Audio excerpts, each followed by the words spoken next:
घोटकी से आपको अपडेट करेंगे। हमारे ब्यूरो चीफ सैयद मंजर शाह की रिपोर्ट के मुताबिक दीगर स्कूल और कॉलेज की तरह घोटकी के गवर्नमेंट डिग्री कॉलेज घोटकी में भी टीम नुमाइश का इनेकाद किया गया। गवर्नमेंट डिग्री कॉलेज घोटकी में कॉलेज एजुकेशन डिपार्टमेंट सिंध की हिदायत पर नुमाइश का इनेकाद किया गया था, जिसमें साइंस, टेक्नोलॉजी, इंजीनियरिंग, आर्ट्स और रियाजी की शोबाजात में मॉडल्स पेश किए गए। नुमाइश में जिला घोटकी के 10 सरकारी और निजी कॉलेज ने शिरकत की।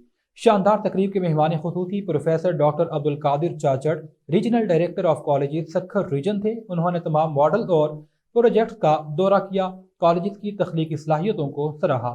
मुंतजिमीन में professor Abdul Hafeez, principal government degree college Ghotki, ज़रई focal person professor doctor Abdul Rauf Sheikh और कॉलेज फोकल पर्सन शामिल थे। नुमाइश में मुख्तलिफ परफॉर्मेंसेस, तकारीर, सकाफती रक्स और शानदार टेबलोज भी पेश किए गए, जिन्होंने हाजरीन ने खूब महसूस किया। जजिस ने ईमानदारी के साथ नताइज का ऐलान किया। नुमायां कारकर्दगी दिखाने वाले तलबा और कॉलेज को ट्रॉफियों और असनाद पेश की गई। तकरीब के अख्ताम पर मेहमानों को सिंध की सौगात अजरक और शील्ड पेश की गई।